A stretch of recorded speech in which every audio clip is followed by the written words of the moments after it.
Hey guys, it's Nino. I'm really excited to be able to stream twice in a week. That's very, very rare. But I wanted to talk about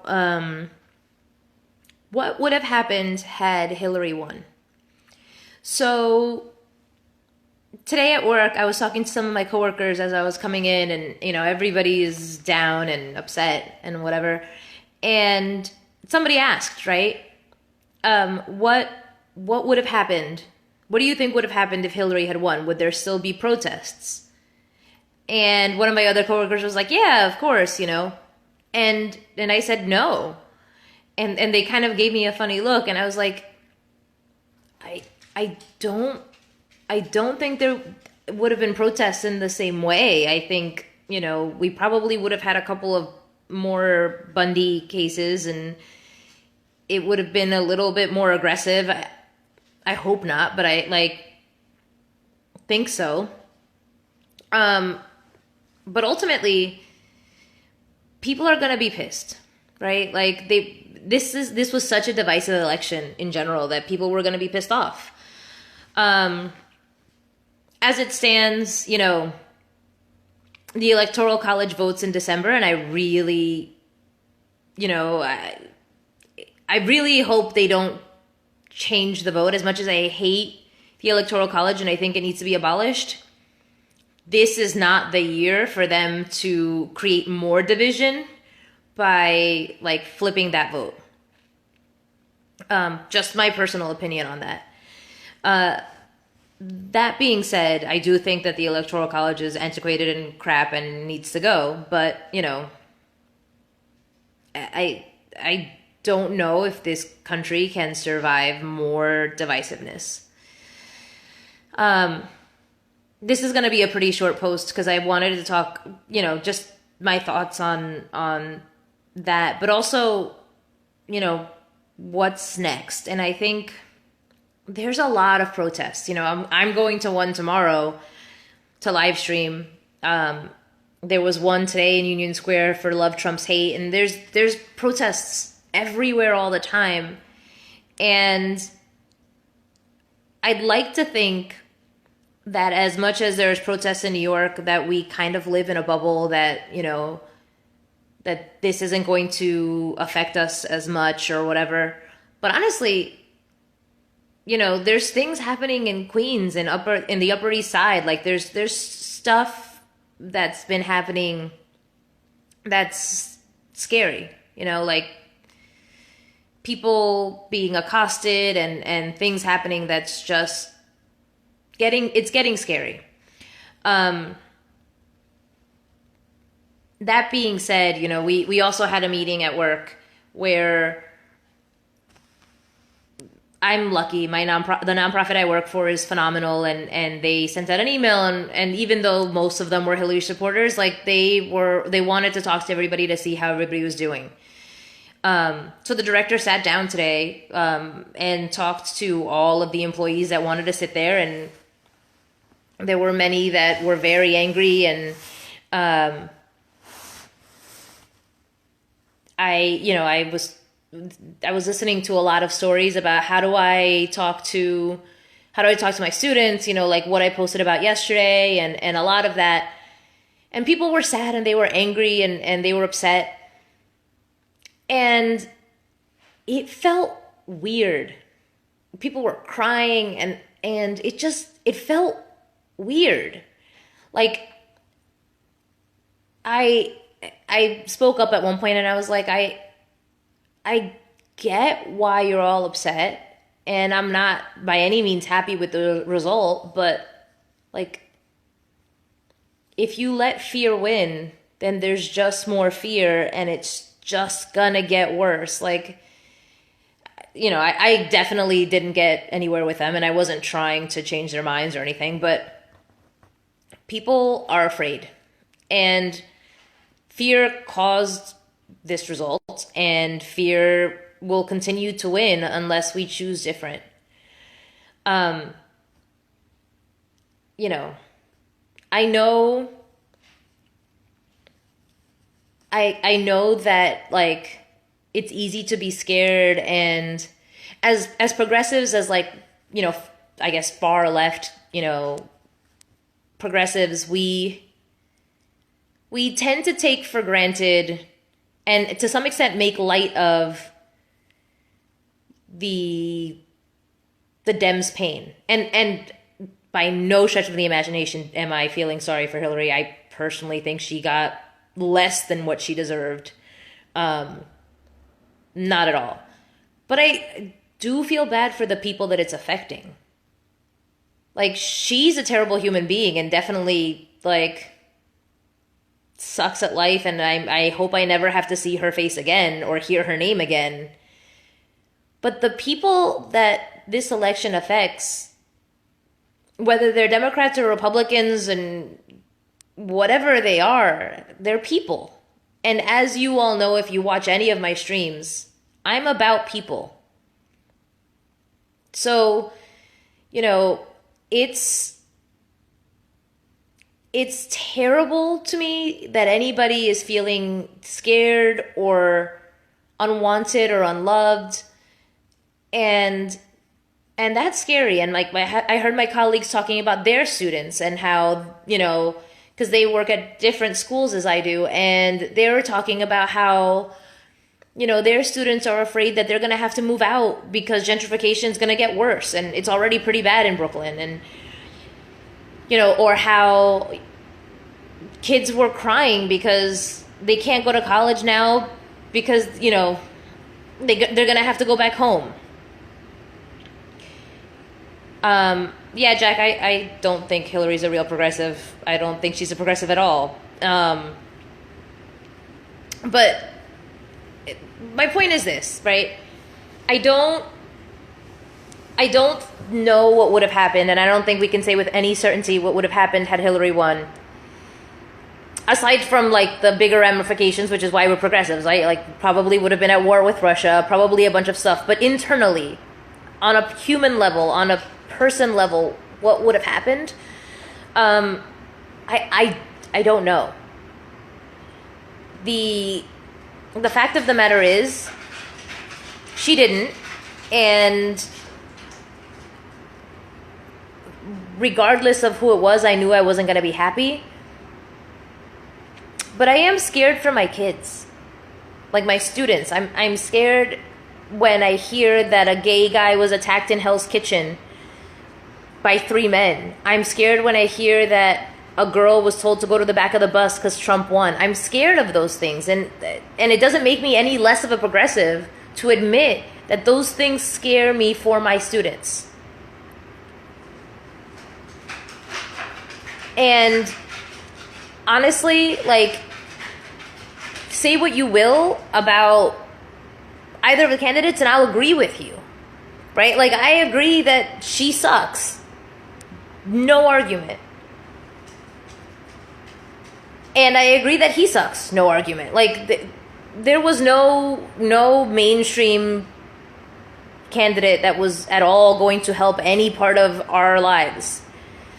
And I don't know. I don't know what might have happened had she won in terms of, would my kids be able to walk down the street without fear then? I don't know, because maybe they would have been pissed off that they lost and still been attacking. I don't know.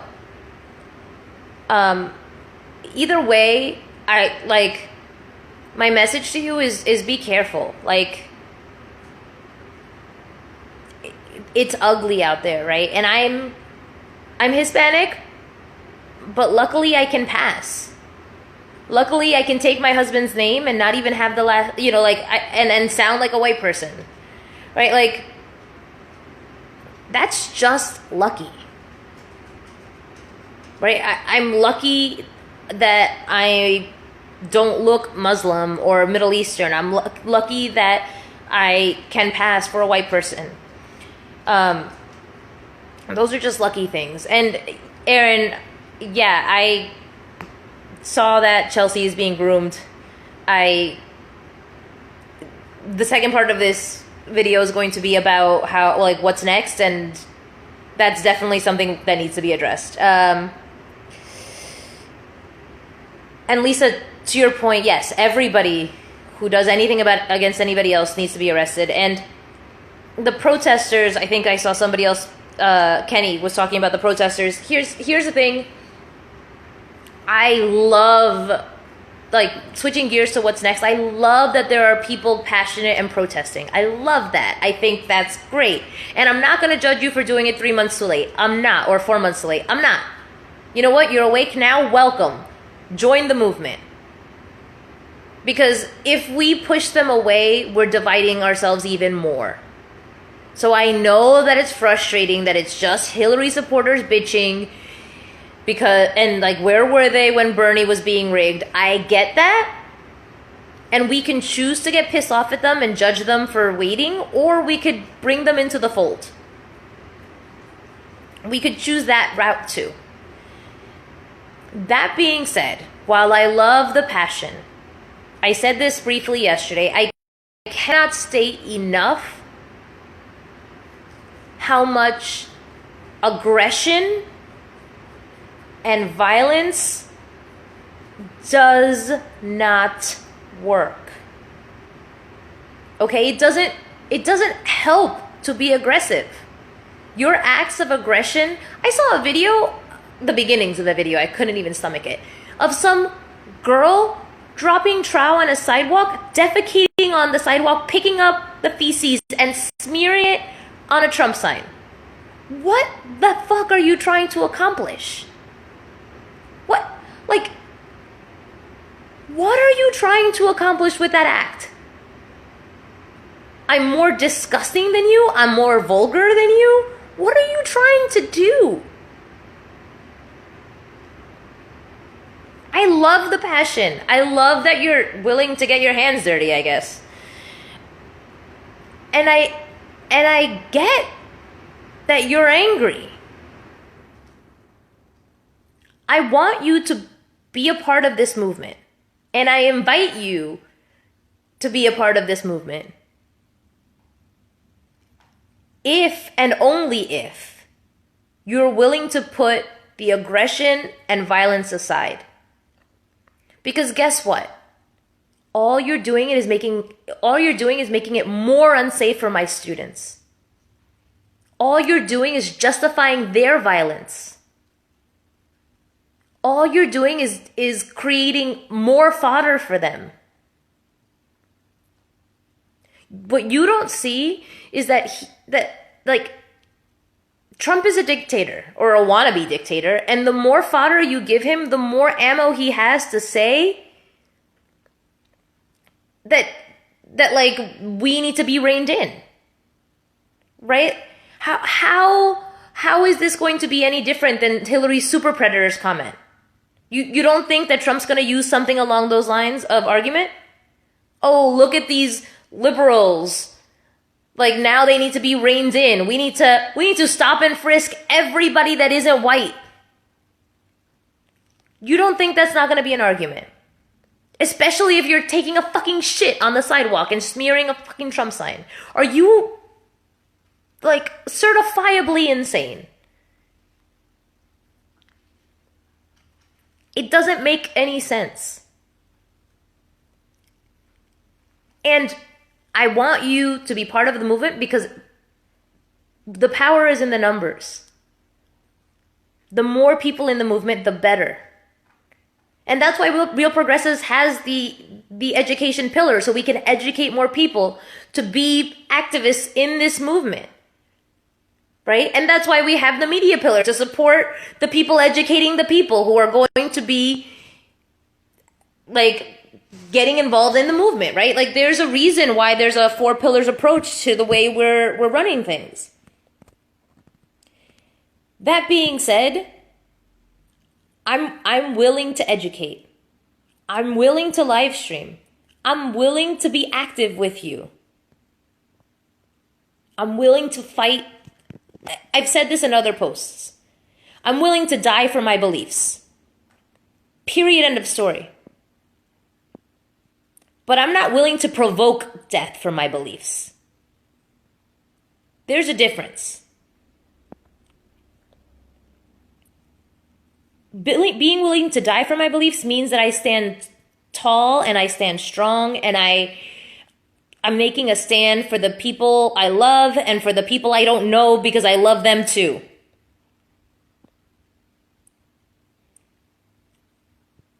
Provoking death with my beliefs is just nonsense. We're not kamikaze fighters. That's not what this is.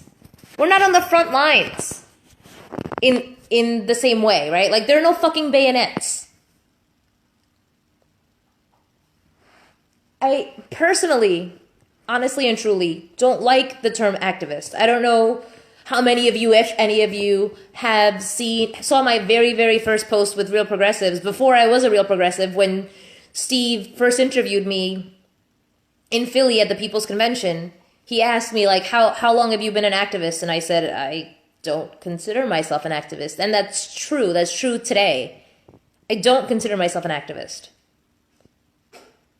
I don't even really like that term, because there's a lot of, like, connotation to that or whatever. I don't think it's bad. I just personally, don't love it. I definitely don't consider myself a protester, because I believe what I stand for is more important than what I stand against. And that's the problem with these protests right now. It's that these people are all against Trump. They're not for anything. These same people could be standing in front of Trump Tower holding up no TPP signs, or no Dakota Access Pipeline signs, or, like, any number of other things. But they're not saying what they want. There's no goal there. And I was out to dinner last night with a couple of my friends who were Bernie supporters and turned Greens, and we were trying to figure out, like, next steps here in Jersey and in New York. And I was saying, honestly, all of this passion is phenomenal. And like I said in the stream, like, I truly think it's great that we have this passion. But I don't see it sticking around, right? Like, this isn't sustainable. That girl's not gonna drop her pants every block and smear feces everywhere. That's not something that normal people do. And if she does, then she needs to be in a psychiatric ward, because normal people don't do that shit. I'll excuse her the one crazy thing, fine. But, like, all right now, like, you have to return to the real world where people shake hands with other people and have to look each other in the eye, and they don't do this. So it's not sustainable. And because there's no focus, because the goal appears to be not my president, which, what the fuck does that mean? Because you refuse to acknowledge that he exists, he does? Like, what are you trying to accomplish as a movement? I have no idea. Regardless, because of the way, like, because of the passion and everything, it's fiery and it's like impassioned and it's whatever it is. But unless somebody steps in to rein that passion in and give it some sort of focus, we're going to lose all of those people. We just are. Right? Like, let's be real. My guess is nobody that's in those protests is watching this stream. Just like nobody that supports Trump is watching this stream. We got to admit that we're living in a bubble. Facebook facilitates that, right? Facebook makes it easy. In fact, if you go in your settings under, I don't know, one of the settings, you could check to see what political category Facebook put you in. And based on that, it will show you articles, and it will show you, like, it will post things on your wall that align with what you believe in. It is designed to keep us divided. Everything is. And it doesn't work. As progressive as I am, and as much as I want to fight for my ideals, and as much as I want to get involved and create change, we as a movement need to realize that it doesn't work by ourselves. As much as you hate the fucking Hillary supporters who talk shit about Bernie and said that he was sexist and whatever, as much as you hate that, I encourage you to find common ground. As much as you hate the Trump supporters who are racist and overlook all of the crazy shit he says, find common ground. That's the only way we fix this craziness that's happening. No matter who would have won. Yeah, we're lucky in that Trump winning probably gives us all of the Hillary supporters as potential allies. Potential, again, only if a leader emerges out of all of these ashes. And only if they stop being fucking bananas and destroying shit and being violent. Guys, I'm all about fighting for what you believe in.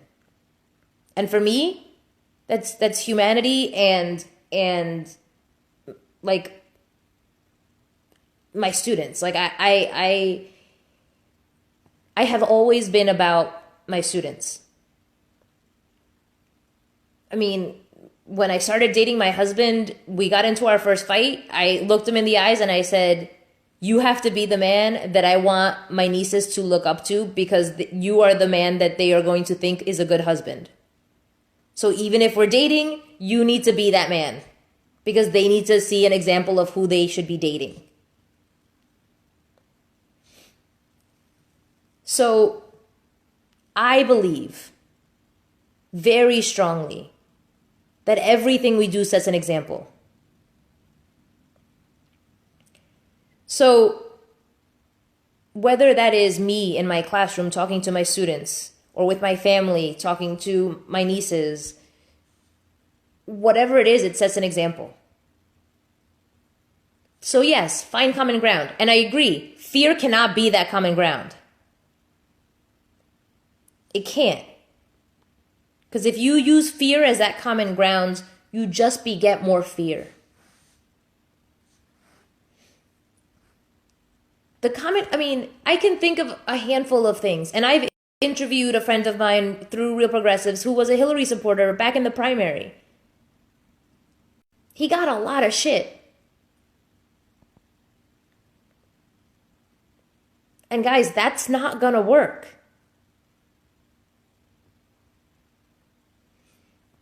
You know what the common ground is with the Hillary supporters?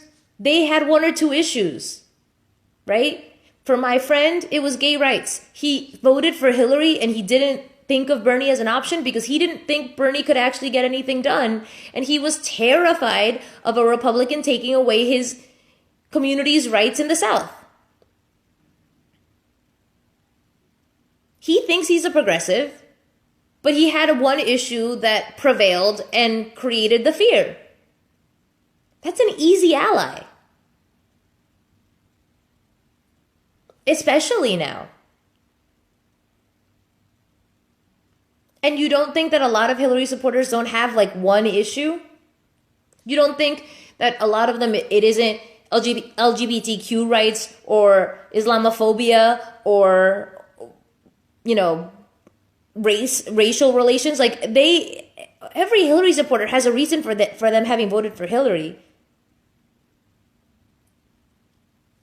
Find that reason. Every Trump supporter has a reason that they voted for Trump. Find that reason. And make them see that it's not like, it doesn't have to be one or the other. Sadly, that's not true. It's just not. I mean, you can choose to believe that most people just voted for I don't know which one you're referring to, because she's a woman. Whether you're saying people voted for Trump because Hillary was a woman, I don't think that's true in the slightest.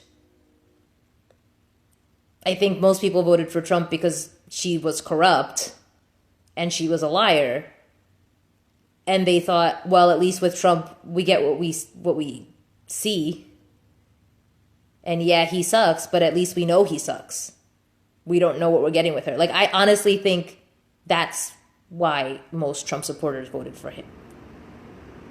And I don't think most Hillary supporters voted for her because she's a woman. Because guess what? She was a woman in 2008. She was. She still had a vagina.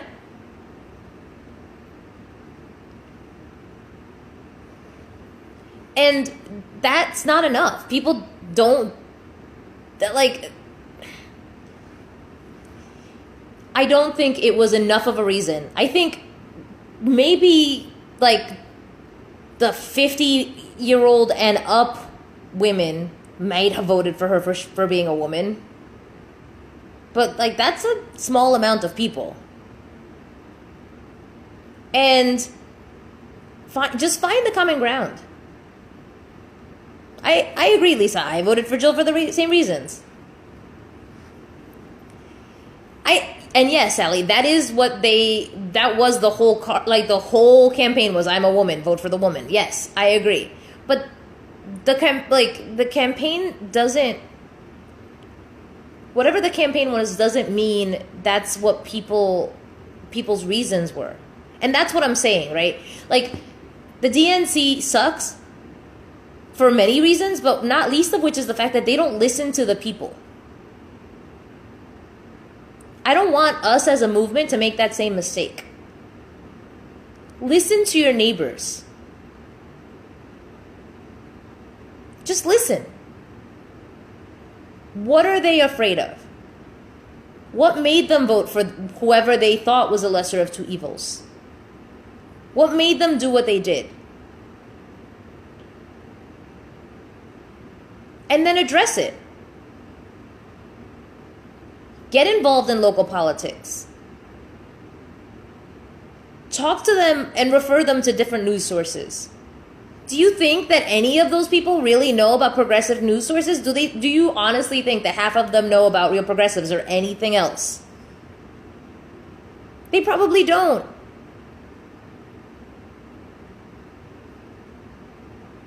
D, I'm not insinuating that all women over 50. I'm just saying, like, those that voted strictly because she's a woman were probably the older women who were waiting for the glass ceiling to be broken. Here's the thing, right? I have some ideas about what's next locally, right? I'm hoping that it involves getting involved in my local area. I have some ideas about the larger picture, and I'm hoping that a leader, like I said, emerges from the ashes of all of this to bring focus to the anti-Trump people so that they can join this movement. And like I'm telling you guys, if and when they join this movement, it won't be without a stern talking to about the rules amongst this movement. If you want to be associated with progressives, you get to be progressive. You get to be nonviolent and non-destructive. That's it. Honestly, that is my one ask. Just be respectful. And then I welcome you to the progressive movement. I welcome you to the protests and the activism and an Occupy inauguration and quick plug today, no gas. And if you can continue to survive without buying gas tomorrow and Sunday, all the better. You know, we're trying to hit them where it hurts. But I welcome you to these things. I'm happy to see, I don't care who you voted for, I'm happy to see you wearing a safety pin that says you're a safe space. I'm happy to see those things.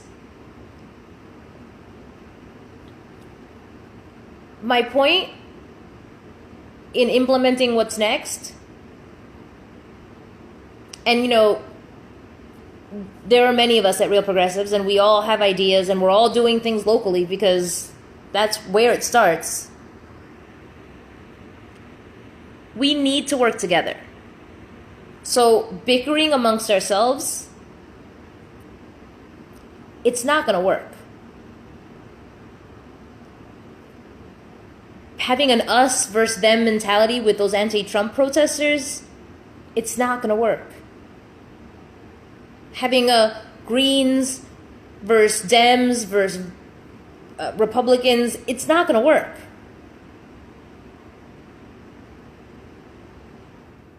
Find the common ground. That's what's next. That has to take precedent over everything else. Listen to each other. Don't shame each other. Don't bully each other. Shit. My first impression of Greens was, before I became a Green, was they're so militant. They're so angry. And then the day after the election, watching all these people blame me for having voted Green, I get why they're angry. I had to take a step back and take a deep breath and go, I'm not going to fight back. I'm not. I refuse to let your anger and your disappointment and your frustration hurt me and change me. I can still love you, despite our differences. And guys, if there's nothing else out of this movement, we got to continue loving each other. Because we can't claim to care about the children in Aleppo dying and loving them and not love the xenophobic neighbor next door. You can't. Because they have kids too. And guess what? They're raising their kids to be xenophobes. And unless you love them and show them different, they're going to continue to have kids be xenophobes.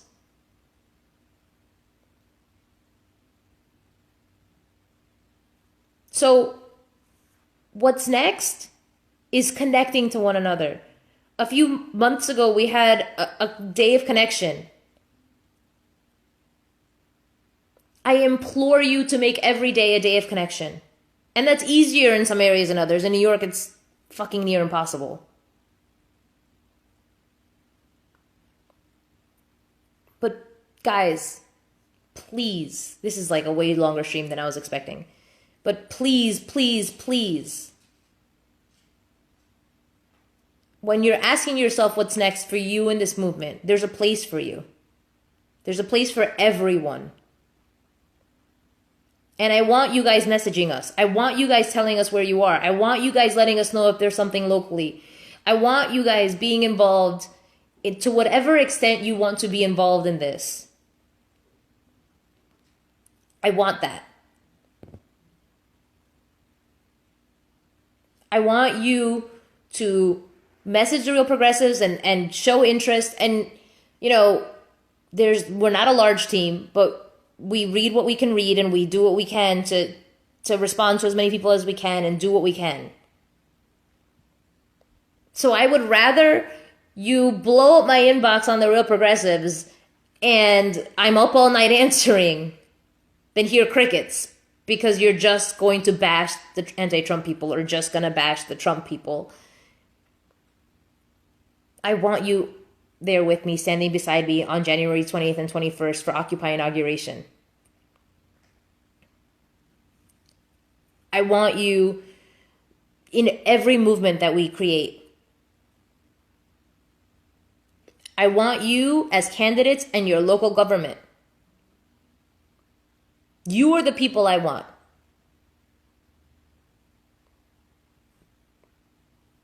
And it's a lot of pressure. And I get that. And it's a lot of work. And I get that. And I get that you have families. And I get that you have children. And I get that you have lives. So does every other person on this planet. And if not you, who? And if not now, when? If you want something done, you have to step up. You can't expect somebody else to. You have the power to change the world. So you get to determine for you what's next. And I want to see that if you're committed to being a progressive and you want to join our movement, blow up my inbox. And while you're blowing up my inbox, knock on a neighbor's door and ask them about their lives. Get involved. Be human. Remember what it's like not to stare at the goddamn Facebook stream all the time. I mean, I appreciate it, and this is awesome, but I'm just saying. We've become so addicted to current events because of this whole thing that we forget that on the other side of our phones, there are people walking around all the time. And they get to be our allies in this movement. And every person has somebody affected directly by stuff that has been going on in the past couple of months.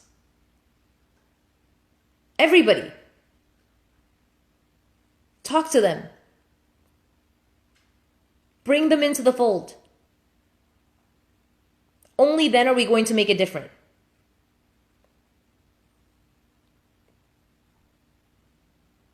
Everyone has a story. And I implore you, like this is going to be my last thing, but get to know people. My white friend, 7'3", I think he is, on Wednesday morning was getting a Slurpee and was told that he was the reason that the country went to shit because he voted for Trump and people like him. He never voted for Trump. And this guy is a stranger. Wasn't even talking to him, was talking about him to somebody else. But he was white and looked like maybe he was Christian, and so therefore he must have voted for Trump. And luckily he's one of the sweetest guys in the world and like took it like a champ. And he made a funny comment and said and like diffused the situation. Most people aren't that eloquent. But nobody should have to be. Take the time to listen to people. Don't assume you know their religion, their ethnicity, because you would never guess I'm Hispanic. Don't assume. Talk to them, get to know them, and bring them in. Because you will find, more often than not, people want to be involved.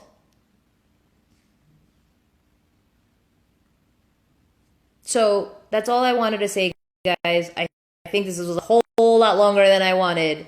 But I really appreciate you listening. And honestly and truly, I want you next to me on January 20th and 21st for the Occupy inauguration. What question, Keisha? Okay, I don't know what question you asked because these things scroll quickly. Anyway. So I honestly and truly want you guys next to me at Occupy inauguration on January 20th and 21st. And in between then and now, I want you blowing up my inbox. I want you, thanks, D. It says it in the subtitle what it's about, so I don't know. I can't repeat everything I said. I apologize.